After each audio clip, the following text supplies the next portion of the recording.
Praise Lord. हम परमेश्वर का धन्यवाद देते हैं एक और दिन के लिए, एक और रविवार के लिए जो परमेश्वर ने हमें दिखलाया है। ये परमेश्वर की महाकरुणा का फल है मेरे प्रियो, कि हम इस दिन को देखने पाए हैं और परमेश्वर का नाम धन्य है। Hallelujah, hallelujah. क्योंकि वचन हमें बताता है, हे मेरे मन यहोवा को धन्य कह और जो कुछ मुझ में है उसके पवित्र नाम को धन्य कह। हे मेरे मन यहोवा को धन्य कह और उसके किसी उपकार को न भूलना। तो यह वह समय है जब हम परमेश्वर को अपने धन्यवाद के बलिदान को चढ़ा सकते हैं, सारे उन कार्यों के लिए जो परमेश्वर ने हमारे जीवन में किया। बहुतायत से परमेश्वर ने हमारे जीवन को अपनी आत्मा से भरा है, आशीषों से भरा है। तो ये वह समय है कि हम परमेश्वर को धन्यवाद के बलिदान चढ़ाएं। उससे पहले हम प्रार्थना करेंगे। अपनी आंखों को बंद करें, अपने सरों को झुकाएं, प्रार्थना करें। धन्यवाद देते हैं पिता परमेश्वर इस सुंदर समय के लिए। पिता परमेश्वर, हम एक मन एक चित होके पिता तेरे नाम की स्तुति और आराधना को करते हैं इस समय में। जहाँ कहीं भी प्रभु जी लोग हैं प्रभु जो इस समय आराधना में सम्मिलित हैं, पिता परमेश्वर तेरा पवित्र आत्मा उनको छूने पाए पिता परमेश्वर, उनका अभिषेक करने पाए पिता परमेश्वर। हर एक बंधन यीशु तेरे नाम में तोड़े डाले जाए पिता परमेश्वर। तेरा सामर्थ्य प्रभु जी हर एक के जीवन में वास करने पाए पिता। इस सभा को तेरे हाथों में सौंपते हैं। वचन से जब हम सीखें तेरी आत्मा से भरने पाए पिता, सहायता कर। सारा आदर महिमा तुझी को देते हुए बिंदी प्रार्थना को प्रभु यीशु के नाम में होके मांग लेते हैं। सुनो, कबूल कर ले मेरे पिता, आमीन, आमीन। आइए मिलकर ताली को बजाकर आनंदित और मगन होके परमेश्वर के नाम की स्तुति महिमा तारीफ करें। हालेलुया। एक साथ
We give you thanks.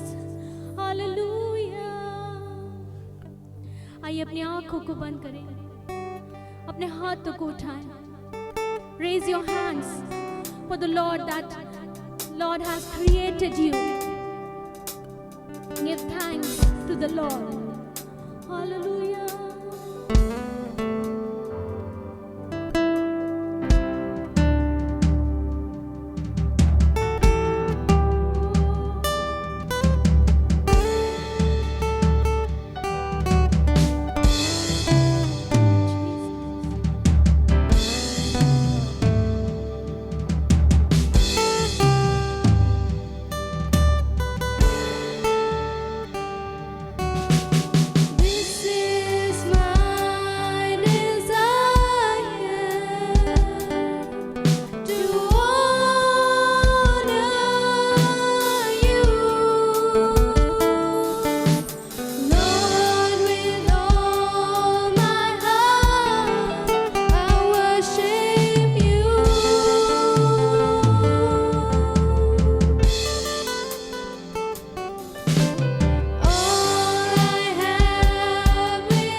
प्रभु को tell God, say to the Lord that Lord, have your way in me. मुझ में तेरे कार्य होने पाए, मैं तेरे प्रकार से अपने जीवन को जीने पाऊं पिता, क्योंकि हर वो सांस, every breath is given by the Lord. Oh, we praise you, Jesus. We thank you for this moment, Lord Jesus. Your presence is with us, Lord Jesus. Your Spirit has touched us, Lord Father. We thank you. We thank you, Lord. We thank you, Jesus. We love you, Lord. Oh, Father, be with us. Oh, Lord, we need your grace, Lord Jesus. Father, we worship your name. Thank you, Jesus, for your presence. As we learn from the Word of God, Lord Jesus, teach us. Help us to understand each and every word, Lord Father. Be with us, Jesus. We ask this prayer in Jesus' mighty name. Amen. Amen. हमने परमेश्वर की आत्मा को पाया है। हमने पवित्र आत्मा से इस समय में भर के परमेश्वर को आराधना चढ़ाई है। परमेश्वर की उपस्थिति हमारे बीच में है, उसका आदर करें और आइए हम वचन में से सीखेंगे। मैं पास्टर निशिकांत को आमंत्रित करती हूँ कि वे आगे आए, परमेश्वर के वचन से हमारे बीच में बांटें। जय मसीह की। मैं आशा और विश्वास करता हूँ कि प्रभु अपने अद्भुत काम को आपके जीवनों में लगातार कर रहा है। कितने सौभाग्य की बात है कि हम आज इस दूसरे रविवार में खड़े हुए हैं, इस महीने के दूसरे हफ्ते के, और 2021 परमेश्वर विशेष आशीष के रूप में लेकर के आया है कि कोविड की बहुत ढेर सारी दवाइयाँ बन चुकी है। और मेरे प्रियो, मैं आशा करता हूँ, विश्वास करता हूँ कि बहुत जल्द हम सबको टीके लगाए जाएंगे और बहुत जल्द हम परमेश्वर के अनुग्रह से सुरक्षित पाए जाएंगे। पर लगातार प्रार्थना करना ना भूलें, लगातार जो है एक दूसरे के साथ में बढ़ना ना छोड़ें, लगातार एक दूसरे में बढ़ते चले जाएं। पहला कुरिन्थियों उसका पहला अध्याय और उसके 23 पद में पौलुस प्रेरित कुरिन्थी की कलीसिया को इस प्रकार से लिखता है, परंतु हम तो उस क्रूस पर चढ़ाए हुए मसीह का प्रचार करते हैं, जो यहूदियों के निकट ठोकर का कारण और अन्य जातियों के निकट मूर्खता है। हाँ मेरे प्रियो, बहुत सी बार जो लोगों के सामने मूर्खता की बात है, जो लोगों के सामने ठोकर की बात है, उस चीज का प्रचार आप और मैं करते हैं, क्योंकि आपने और मैंने उस प्रभु यीशु मसीह को अपना उद्धारकर्ता के रूप में ग्रहण कर लिया है। इसीलिए अब क्या हो रहा है, हम उस मसीह का प्रचार करते हैं जो क्रूस पर चढ़ाया गया है। मेरे प्रियो, हमारी बातें हो सकती थी कि दुनिया की और विभिन्न बातों से, विभिन्न बुद्धि की बातों से, बौद्धिक ज्ञान की बातों से, दार्शनिक शास्त्र की बातों से निकल के आ सकती थी, परंतु आप और मैं परमेश्वर के जीवित वचन से, उसके जीवित बातों को प्रचार करते हैं। और आप और मैं जो है इतना ही नहीं करते, परंतु हम लगातार उसमें बढ़ते रहते हैं। और आप जानिए, मसीहत जो स्थापित की गई है वह मसीह यीशु मसीह के अधिकार और उसके वचन के अधिकार पर स्थापित की गई है। और आप और मैं, हमें जानना जरूरी है कि हमें उस क्रूस का प्रचार लगातार करते रहना है जिसमें यीशु मसीह मरा, उस उद्देश्य का प्रचार करते रहना है जिसके तहत यीशु मसीह मरा। प्रेरितों का काम उसके 4 अध्याय और उसके 19 और 20 पद में हम लोग देखते हैं। ये मेरा जो थीम वर्स है, इसके बाद में हम लोग और भी बातों को देखेंगे, परंतु इसमें वचन में जाने से पहले आइए हम लोग जाने कि 3 अध्याय में, प्रेरितों का काम उसके 3 अध्याय में कुछ हुआ। जब पतरस और यूहन्ना उस यरूशलेम के मंदिर के निकट थे, जो सुंदर नाम का फाटक कहलाता, वहां पर पहुंचे तो वहां पर एक जन्म से लंगड़ा भिखारी बैठा हुआ है और वो पतरस और यूहन्ना से कुछ पाने की आशा रख करके उनसे भीख मांग रहा है। पर यहां पर एक सुंदर जवाब हम पाते हैं। पतरस वहां पे उससे कहता है, सोना और चांदी तो हमारे पास है नहीं, पर हमारे पास जो है हम तुझे देते हैं। यीशु के नाम से उठ, खड़ा हो और चल फिर। और वह व्यक्ति तुरंत उछल के उठ खड़ा हुआ। और इस बात को बहुत से लोग देखने लगे। ये अचरज की बात थी, आश्चर्य की बात थी। आज से पहले किसी ने इस प्रकार का चमत्कार अपने जिंदगी में नहीं देखा हो, परंतु अब क्या हुआ, वहां पे भीड़ लग गई। लोग जो है इस व्यक्ति के बारे में बात करने लगे और लोग जो है परमेश्वर के उस अद्भुत काम के बारे में बात करने लगे जो इस लंगड़े भिखारी के जीवन में हुआ है। और परमेश्वर की बड़ाई करने लगे, उन आश्चर्य की बातों की बड़ाई करने लगे। और जब वहाँ पे भीड़ इकट्ठे होने लगे तो पतरस वहाँ पे प्रचार करने लगा, और लोग जो है पतरस के उस प्रचार को सुन करके बहुत उत्साहित होने लगे। और लगभग 5,000 से भी ज़्यादा लोग, हम 4थे अध्याय में पढ़ते हैं कि जो है ये लंगड़ा भिखारी जो है अब लंगड़ा नहीं रहा, अब ये पतरस और यूहन्ना के हाथ को पकड़ के खड़ा हुआ है।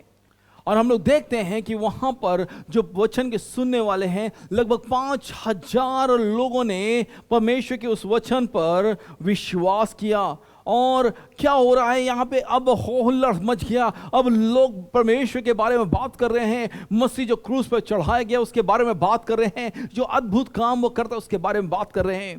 परंतु जैसे ही ये बातें, ये अच्छी घटना घटी, ये अच्छी आश्चर्य काम हुआ, ये बहुत अद्भुत काम हुआ, उसके बाद में जब ये बात पुरनियों और शास्त्रियों के कान में पड़ी तो उन्होंने क्या किया, उन्होंने महायाजक हन्ना, कैफा और सब लोगों को इकट्ठा कर लिया। पुरनियों और शास्त्रियों ने सब लोगों को इकट्ठा कर लिया। अब पतरस और यूहन्ना उस भीड़ पे खड़े हुए हैं। पर आप जानिए इस बात को, पतरस और यूहन्ना यहां पर उन रब्बियों की उत्तम शिक्षा पर निर्भर नहीं है, ना ही उन दर्शन ज्ञान की बातों पर, बौद्धिक बातों पर वे लोग निर्भर हैं, परंतु वे लोग जो विश्वास करते हैं, वे लोगों ने जो अनुभव किया है, जो उन लोगों ने देखा है, जो उन लोगों ने सुना है, उस बात को वे लोग थामे हुए हैं। और हम पढ़ते हैं प्रेरितों के काम उसका 4था अध्याय उसका 19 और 20 पद, वहां पे इस प्रकार से लिखा हुआ है, जब वे लोग उन्हें प्रचार करने से रोकने लगे, मना करने लगे, तो उन्होंने क्या उत्तर दिया? पतरस और यूहन्ना ने वहां पे उत्तर दिया, परंतु पतरस और यूहन्ना ने उनको उत्तर दिया कि तुम ही न्याय करो कि क्या यह परमेश्वर के निकट भला है कि हम परमेश्वर की बात से बढ़कर तुम्हारी बात माने। और 20 पद में लिखा हुआ है, क्योंकि यह तो हमसे नहीं हो सकता कि जो हमने देखा और सुना है वह ना कहें।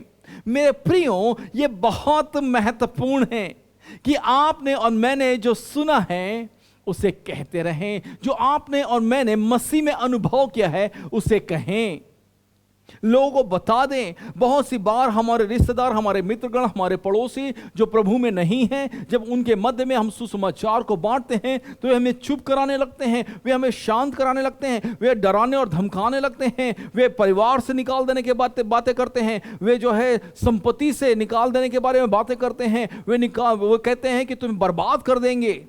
परंतु आप जानिए, जो यहां पर महत्वपूर्ण बात है वो ये है कि मसीह जो क्रूस पर चढ़ाया गया है उसके बारे में बातें की जाए। हमें ध्यान रखने की बात है कि चरनी, अभी हमने कुछ दिनों पहले जो है बड़ा दिन मनाया, क्रिसमस मनाया, यीशु मसीह को उस चरनी में दिखाया, पिक्चराइज किया कि यीशु मसीह चरनी में है। परंतु अब हमें ध्यान भी रखने की जरूरत है कि वह चरनी खाली है और वह क्रूस भी खाली है और वह कब्र भी खाली है। यीशु मसीह जी उठा है और वह न्याय करने के लिए जल्द आने वाला है। Hallelujah, hallelujah. तो अब हमें क्या करने की आवश्यकता है? आइए हम अपने नए वर्ष की शुरुआत इस रूप में करें, इस महीने के दूसरे रविवार से ही, कि हम किसी ना किसी को मसीह जो क्रूस पे चढ़ाया गया है उसके सुसमाचार को सुनाएं। क्यों मसीह क्रूस पे चढ़ाया गया है लोगों को बताएं, उसके क्रूस पे मारे जाने का क्या उद्देश्य है उसे लोगों को बताएं। मेरे प्रियो, ये बहुत ही महत्वपूर्ण है। मसीह जो क्रूस पे चढ़ाया गया है उसके बारे में बात करने के लिए, उसके प्रचार को करने के लिए 3 बातों की जरूरत है। पहला है कि हम हियाव के साथ में सुसमाचार सुनाएं, हम हियाव के साथ मसीह जो क्रूस पे चढ़ाया गया उसके बारे में बात करें। हम देखते हैं प्रेरितों के काम उसके 4थे अध्याय और उसके 8 पद में हम पाते हैं यहां पर कि पतरस पवित्र आत्मा की सामर्थ्य से परिपूर्ण होकर के, हाँ मेरे प्रियो, मैं यहां पर आपको यह बात बताकर उत्साहित करना चाहता हूं। कई बार हम सोचते हैं हम अपनी ताकत से, अपने बल से, अपनी शक्ति से सुसमाचार का प्रचार कर लेंगे, हम लोगों प्रभु के पास में ले आएंगे, हम अपने वाक्पटुता की वजह से, हम अपने बौद्धिक गुणों की वजह से। पर नहीं, आप हमेशा ध्यान रखिए कि सुसमाचार को सुनाने में 3 लोग शामिल हैं। पहला है जो सुसमाचार को बोलता है, सुनाता है, दूसरा है जो सुसमाचार को सुनता है, पर तीसरा जो पवित्र आत्मा है वही उस व्यक्ति को उसके हृदय में काम करता है और प्रति उत्तर के लिए उत्साहित करता है। ये आपके मेरे बल और शक्ति से नहीं हो सकता, आपके मेरे और वाक्पटुता और लक्षण से और बौद्धिक गुणों से नहीं हो सकता। हम बहुत से लोग इल्जाम लगाते हैं कि मसीह लोग पैसा देकर के धर्म परिवर्तन करते हैं। मेरे प्रियो, हम पैसा देकर के धर्म परिवर्तन नहीं कर सकते, पर यहां मन का परिवर्तन होना जरूरी है। और यहां पे 8वें पद में लिखा हुआ है, तब पतरस ने पवित्र आत्मा से परिपूर्ण होकर उनसे कहा, हम जो कह रहे हैं, जब लोग हमें कहने से रोकते हैं तो उस साहस के लिए, उस हियाव के लिए जरूरी है कि हमारे पास में पवित्र आत्मा हो, हम पवित्र आत्मा से परिपूर्ण रहें। आप जानिए, यदि आप पवित्र आत्मा से परिपूर्ण नहीं हैं तो आपके अंदर में वो हियाव, वो साहस कभी नहीं आएगा। जब लोग कहेंगे चुप हो जाओ तो आप चुप हो जाएंगे, क्योंकि आपके अंदर वो हियाव पवित्र आत्मा देता है। Hallelujah, hallelujah. 13 पद फिर से इस प्रकार से कहता है, प्रेरितों के काम उसका 4वां अध्याय उसका 13 पद, जब उन्होंने पतरस और यूहन्ना का हियाव देखा और यह जाना कि ये अनपढ़ और साधारण मनुष्य हैं तो अचंभा किया, फिर उनको पहचाना कि ये यीशु के साथ रहे हैं। यहां पे कुछ बातों की ओर मैं आपका ध्यान लेकर के जाना चाहता हूं। पतरस और यूहन्ना को ये पुरनिये, ये शास्त्री, ये कैफा, उसके घराने के सब लोग, वहां पे पढ़े हुए लिखे हुए लोग बहुत अच्छे से देख रहे हैं और पाते हैं कि ये लोग अनपढ़ हैं, ये साधारण मनुष्य हैं, ये पढ़े लिखे लोग नहीं हैं। बहुत से लोग कई बार सोचते हैं कि मसीह जो क्रूस पर चढ़ाया गया उसका प्रचार करने के लिए उन्हें बहुत पढ़ा लिखा होना जरूरी है, पर मैं आपको बताना चाहता हूं, मसीह जो क्रूस पर मारा गया उसके बारे में प्रचार करने के लिए आपको पढ़ा लिखा होने की जरूरत नहीं है, परंतु आपको पवित्र आत्मा से भरा हुआ होने की जरूरत है। क्योंकि जब आप पवित्र आत्मा से भरे हुए होते हैं तो वह हियाव आपके अंदर में आता है कि आप भरी सभा के अंदर में बहुत ही सुसज्जित, बहुत ही पढ़े लिखे और शिक्षित लोगों के मध्य में भी, बहुत ही दार्शनिक विचारधारा रखने वाले लोगों के बीच में भी और महान शिक्षकों के मध्य में भी हियाव के साथ उसके वचन का प्रचार कर सकते हैं। और लोग यहां जैसे पतरस और यूहन्ना से को देख करके आश्चर्यचकित हो रहे हैं, वैसे आपको भी देख करके आश्चर्यचकित होंगे। कितने प्रभु के महान दास जो बहुत उत्तम शिक्षाओं को ग्रहण नहीं किए थे, वे विश्वास योग्यता के साथ प्रभु के साथ बने रहे, पवित्र आत्मा से परिपूर्ण हुए और उन्होंने प्रचार किया और पाया गया कि लोगों का जीवन बदल गया। क्योंकि मेरे प्रियो, आपके और मेरे पास तो कोई शक्ति और सामर्थ्य नहीं कि हम लोगों के जीवनों को प्रभावित कर सके, कि हम लोगों के जीवनों को बदल सके, पर पवित्र आत्मा है। जब हम पवित्र आत्मा से परिपूर्ण हो जाते हैं, जब हम पवित्र आत्मा से भर जाते हैं और पवित्र आत्मा काम करता है, उनका जीवन बदल जाता है। हालेलुया। दूसरी बात हम लोग देखते हैं कि ये अनपढ़ और साधारण मनुष्य हैं। कैसे? बहुत सी बार लोग हम पर आरोप प्रत्यारोप लगाते हैं, अरे ये तो मूर्ख लोग हैं, अरे ये तो अनपढ़ लोग हैं, ये तो नीची जाति के लोग, अरे ये तो गरीब लोग हैं। पर आप ध्यान रखिए, ये लोगों की बातों के बारे में नहीं है, परंतु ये तो यीशु के साथ हो लेने की बात है। क्योंकि उन्होंने अचंभा किया और जान लिया कि ये यीशु के साथ में रहे। जब आप और मैं यीशु के साथ रहते तो हमारे जीवन में एक बदलाव आ जाता है। इसलिए मसीह जो क्रूस पे चढ़ाया गया उसका प्रचार करने के लिए जरूरी है कि हमारे अंदर हियाव हो। आइए आप और मैं हियाव के साथ में उसका प्रचार करना शुरू करें, उस मसीह के साथ में होकर के।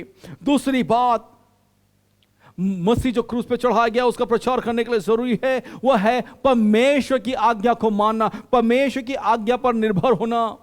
हम लोगों ने देखा पद 19 में, प्रेरितों के काम उसके 4 अध्याय और उसके 19 पद में वहां पर लिखा हुआ है कि अब तुम ही न्याय करो कि क्या यह परमेश्वर के निकट भला है कि हम परमेश्वर की बात से बढ़कर तुम्हारी बात माने। मेरे प्रियो, उनके पास सारे वो चीजें थी जिसमें वे कारण बता सकते थे, एक्सक्यूजेस दे सकते थे कि हाँ आप ठीक कह रहे हैं। वे बचने के लिए कह सकते थे कि नहीं अब हम प्रचार नहीं करेंगे। वे उनकी बात मान सकते थे, पर पतरस और यूहन्ना यहां पर कहते हैं कि हम केवल परमेश्वर की बात मानेंगे, परमेश्वर ही की मानेंगे। बहुत सी बार जब लोग विरोध करने के लिए उठते हैं, जब लोग सताव के लिए आते हैं, तो हम कहते हैं अच्छा ठीक है, जैसा आप कहते हैं हम वैसे ही करेंगे। मेरे प्रियो, आप जान लीजिए समय दौर कठिन है, समस्याएं उठ खड़ी हो रही हैं, लोग जो है विरोध करने के लिए निकल आ रहे हैं, तरह तरह से षड्यंत्र बनाए जा रहे हैं, परंतु इन सब के मध्य में भी आप और मैं जो है इस बात से परिपूर्ण होने चाहिए, इस बात को मान लेना चाहिए कि हम केवल परमेश्वर ही की आज्ञा को मानेंगे। परमेश्वर ही की आज्ञा सर्वोपरि है। बहुत सी बार लोग कहते हैं तुम प्रचार मत करो, तुम गवाही मत दो, तुम अभी जाकर के लोगों को यीशु मसीह के बारे में मत बताओ, क्योंकि सताव का डर है, क्योंकि जो है लोग हमारे विरोध में उठ खड़े हुए हैं। आइए आप और मैं जाने कि क्या हमारा मुंह बंद रखना जरूरी है या हमें परमेश्वर के बारे में बोलते रहना जरूरी है, क्योंकि परमेश्वर की आज्ञा है। प्रेरितों का काम उसका 5वां अध्याय और उसके 29 पद में इस प्रकार से लिखा हुआ है, तब पतरस और प्रेरितों ने उत्तर दिया कि मनुष्य की आज्ञा से बढ़कर परमेश्वर की आज्ञा का पालन करना ही कर्तव्य कर्म है। मेरे प्रियो, आपके लिए और मेरे लिए इससे कोई और महत्वपूर्ण बात नहीं कि हम केवल परमेश्वर ही की माने, उसी की ही आज्ञा के को फॉलो करें, उसी की ही आज्ञा के पीछे चलें। इसीलिए जब परिस्थिति विपरीत हो, जब विरोधाभास हो, फिर भी हम परमेश्वर से मांगे कि परमेश्वर द्वार खोले, मार्ग खोले और कहीं ना कहीं से हमें यह अवसर मिले कि हम किसी को सुसमाचार सुना सकें। बहुतों ने परमेश्वर की आज्ञा को मानते हुए अपने जीवन को उसके लिए बलिदान कर दिया। बहुत से लोग सताए गए, बहुत से लोग बलिदान कर दिए गए, परंतु वे रुके नहीं। मेरे प्रियो, मुझे याद है एक कहानी जो मैंने पढ़ी थी। आसाम के एक छोटे से गांव में एक व्यक्ति, उसको किसी ने किसी तरह से सुसमाचार सुनाया, और जब वह मसीह में विश्वास करने लगा तो अपने उस पुराने रीति रिवाजों को, उन कुरीतियों को वह करना छोड़ दिया। अब वह मसीह में विश्वास करने लगा, उसका परिवार मसीह में विश्वास करने लगा। वहां के सभी पंच ने उसे आज्ञा दी कि तू अपने इस विश्वास से पीछे हट जा, यीशु मसीह का इनकार कर दे, क्रूस में चढ़ाए हुए यीशु मसीह की बातें मत कर। वह नहीं माना। उसे भरी सभा में बुलाया गया और उससे कहा गया, वह बंधा हुआ था एक खंबे से, उसकी पत्नी एक दूसरे खंबे से, और उसके बच्चे एक और जगह में बंधे हुए थे, और सब लोग उनकी चारों तरफ खड़े हुए थे। और उससे कहा गया कि तू मसीह जो क्रूस पे चढ़ाया गया उसका इनकार कर।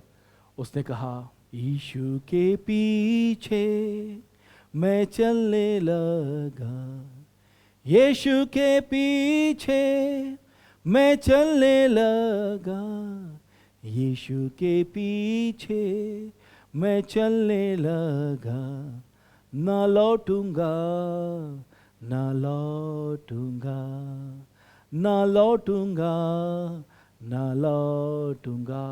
उन लोगों ने कहा कि तुझे और तेरे परिवार को मार दिया जाएगा, पर वह परमेश्वर की उस आज्ञा से नहीं फिरा। मेरे प्रियो, और क्या हुआ, उसके सामने ही उसकी पत्नी और उसके बच्चों को मार दिया गया। और फिर से उसे मौका दिया गया कि एक बार उस क्रूस पे चढ़ाए हुए उस क्रूसित मसीह का इनकार कर दे।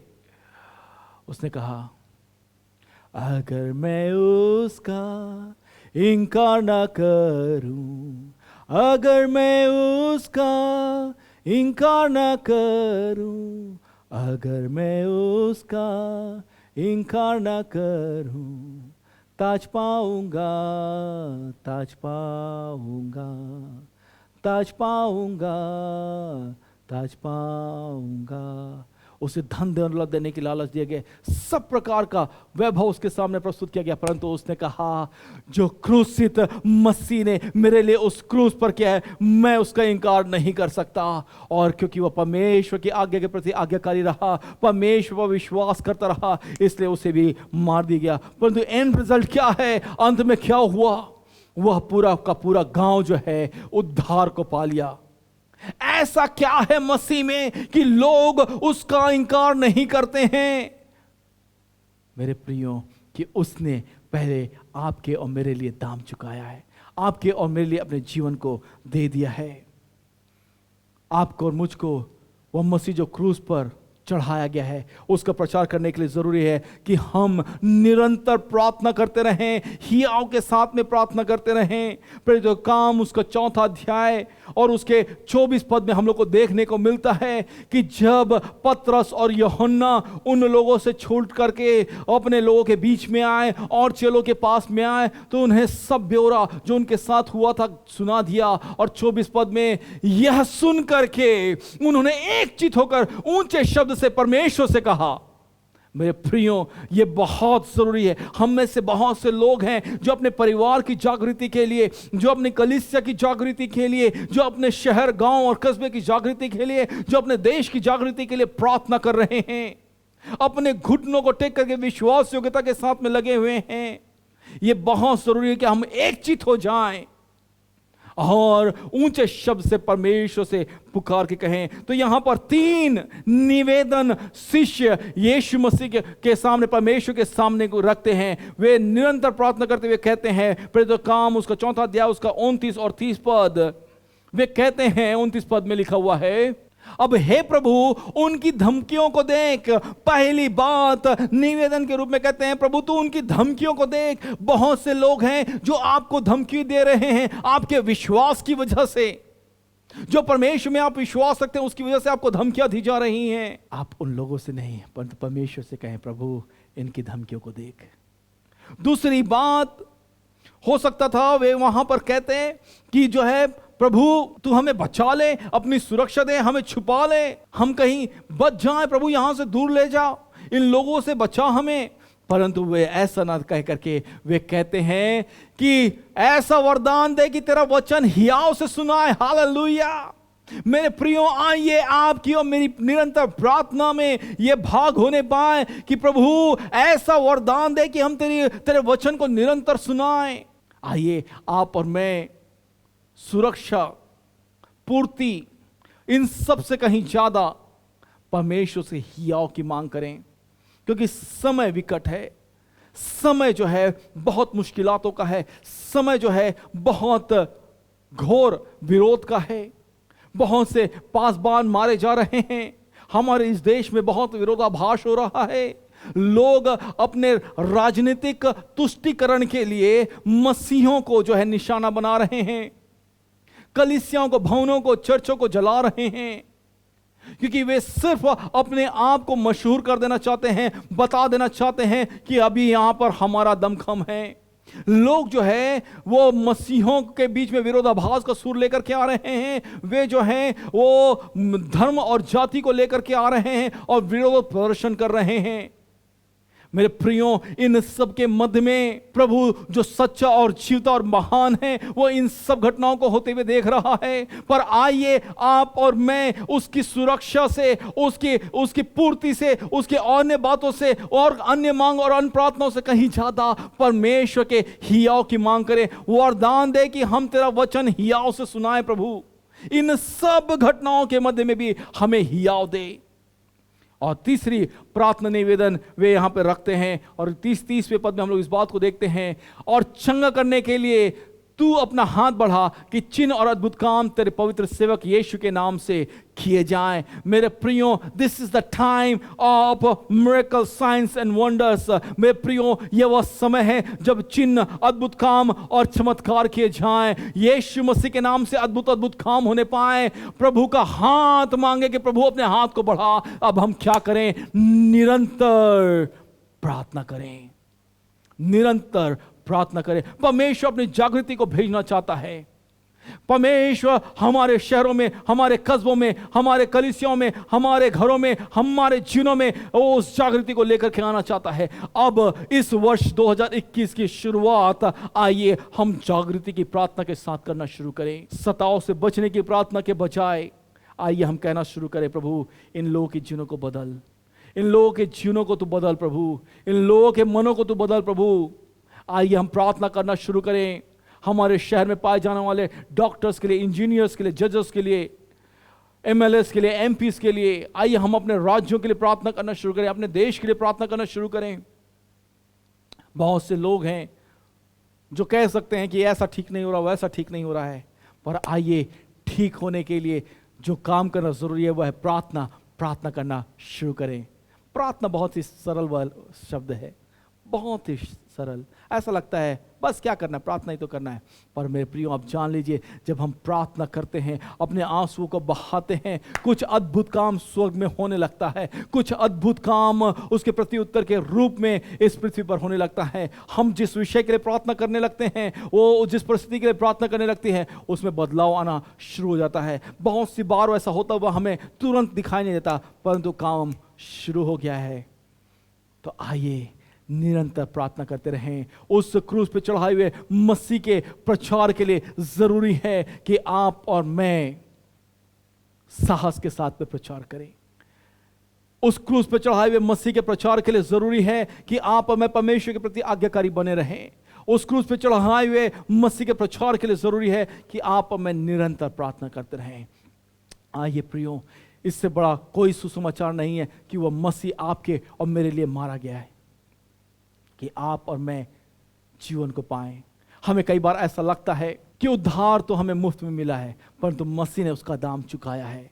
अनुग्रह तो हमें मुफ्त में मिला है, परंतु मसीह ने उसे अपनी जान को देकर के हमें दिया है। मेरे प्रियो, आइए, जब आप और मैं इस अनुग्रह के दौर में उसके अनुग्रह के हाथ के तले हैं, तो आइए उस हियाव के साथ में प्रचार करना शुरू करें, साहस के साथ में प्रचार करना शुरू करें। आइए हम परमेश्वर की आज्ञाकारिता में परिपूर्णता से बढ़ते जाएं और पवित्र आत्मा से परिपूर्ण होकर के वो क्रूस पे चढ़ाए हुए उस क्रूसित मसीह के वचन का प्रचार करें। अब बहुत हो गया कि हम जो हैं अपनी बातें करें, अपने आराम ग्राम में रहें, हम अपने जीवनों को अपने विचारों के अनुसार से, अपने योजनाओं के अनुसार से चलें। परंतु अब समय है कि हम निरंतर प्रार्थना करते रहें, एक दूसरे के लिए प्रार्थना करें, एक दूसरे कलीसियाओं के लिए प्रार्थना करें, एक दूसरे पासवानों के लिए प्रार्थना करें और लगातार उस क्रूसित मसीह का, जो क्रूस पर आपके और मेरे लिए मारा गया है, उसका प्रचार करते रहें। आइए उसके नाम को महिमा दें। अपने सरों को झुकाएं, हम प्रार्थना करें। प्यारे परमेश्वर पिता, हम धन्यवाद के साथ आपके चरणों करीब आते हैं। हम धन्यवाद करते प्रभु आपके इस अनुग्रह के लिए कि इस वर्ष में प्रभु हम तेरे अनुग्रह को पा सके। और प्रभु जी, इस महीने के दूसरे रविवार में हम हैं प्रभु, और हम विनती और प्रार्थना करते हैं आज के दिन से खुदा बाप प्रभु जी, हम उस क्रूसित मसीह के लिए, जो क्रूस पर मेरे लिए मारा गया है, हमारे लिए मारा गया है, उसका प्रचार करें, उसके बारे में बातें करें, लोगों को बताएं, अपने रिश्तेदारों को, अपने मित्रगणों को, अपने कलीसिया के लोगों को, ताकि प्रभु जी तू जो महान सर्वोच्च परमेश्वर है महिमा को पा सके, ताकि हमारे रिश्तेदार, मित्रगण और पड़ोसी भी बचाए जाएं। प्रभु जी, उद्धार मुफ्त है, परंतु तूने उसका दाम चुका दिया है। प्रभु, हम इस उद्धार को यूं ही जाया होने ना दें प्रभु जी। हम इस अवसर को, जिसमें तूने हमें अवसर देता है कि हम अपने प्रियजनों को भी तेरे सुसमाचार को सुनाए, यूं ही जाया ना होने दें प्रभु जी, यूं ही बेकार ना होने दें, परंतु हम प्रभु जी हियाव के साथ में परमेश्वर की आज्ञाकारिता में रहते हुए और प्रभु जी निरंतर प्रार्थना करते हुए तेरे वचन को, उस क्रूसित मसीह के जीवित सुसमाचार को लोगों तक पहुंचाते रहें, उस शुभ संदेश को जो अनंत जीवन का है लोगों को बताते रहे। सहायता कर। मैं प्रत्येक लोगों के लिए प्रार्थना करता हूं जो तुझे जानते हैं, जो तेरे नाम से उद्धार को पाए और बचाए गए प्रभु जी, वो तुझ में बढ़ने पाए। तेरी दया और अनुग्रह को मांगता हूं, यीशु के नाम से विनती और प्रार्थना करते हैं, आमीन, आमीन। जय मसीह की। प्रभु आप सबको आशीष दे। यदि आपके पास में कोई प्रार्थना निवेदन है तो जरूर आप यहाँ कमेंट में लिख सकते हैं, हम आपके लिए प्रार्थना करेंगे। प्रभु आप सबको आशीष दे।